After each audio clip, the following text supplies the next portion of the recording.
Police వారు మిమ్మల్ని ఏ కారణం లేకపోయినా కొట్టారా? అప్పుడు ఏం చేయాలి? ఇదే ప్రశ్న చాలామంది అడిగారు నన్ను. గైస్, పోలీసు వాళ్ళు మిమ్మల్ని ఏ కారణం లేకపోయినా కొడితే మీరు చేయాల్సింది ఏంటంటే పోలీస్ కంట్రోల్ అథారిటీలో వారిపై, ఆ పోలీస్ అధికారిపై కంప్లైంట్ ఫైల్ చేయండి.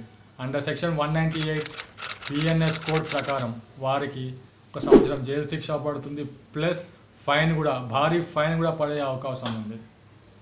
ఇన్ కేస్ అదే కాకుండా పోలీసు వారు మిమ్మల్ని ఏ కారణం లేకపోయినా తిడితే ఏం చేయాలి? బెదిరిస్తే ఏం చేయాలి? గాయస్, పోలీసు వారు మిమ్మల్ని ఏ కారణం లేకపోయినా తిడితే, ఎక్కువగా మాట్లాడకు, నీ మీద తప్పుడు కేసు ఫైల్ చేస్తా అని బెదిరిస్తే మీరు అండర్ సెక్షన్ 201 బిఎన్ఎస్ కోడ్ ప్రకారం వారిపై, ఆ పోలీస్ అధికారిపై కంప్లైంట్ ఫైల్ చేయండి గాయస్.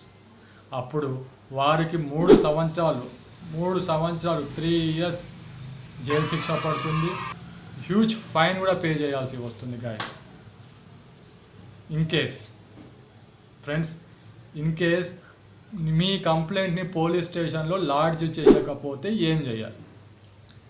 మీ కంప్లైంట్ని పోలీస్ స్టేషన్లో ఫైల్ చేయకపోతే పోలీస్ వాళ్ళు, మీరు డైరెక్ట్గా స్ట్రైట్గా మెజిస్ట్రేట్ని కలవండి. మెజిస్ట్రేట్ దగ్గరికి వెళ్ళి ప్రైవేట్ కంప్లైంట్ లాడ్జ్ చేయండి గాయస్. ప్రైవేట్ కంప్లైంట్ లాడ్జ్ చేస్తే మీకు న్యాయం దొరుకుతుంది. ఈ పాయింట్స్ అన్నీ గుర్తుపెట్టుకోండి గాయస్. ఇలాంటి ఎన్నో లీగల్ అప్డేట్స్ మీ ముందుకు తీసుకొస్తాను ఫ్రెండ్స్. లీగల్ నాలెడ్జ్ని గెయిన్ చేయండి, సమాజంలో హుందాగా బతకండి. Thank you.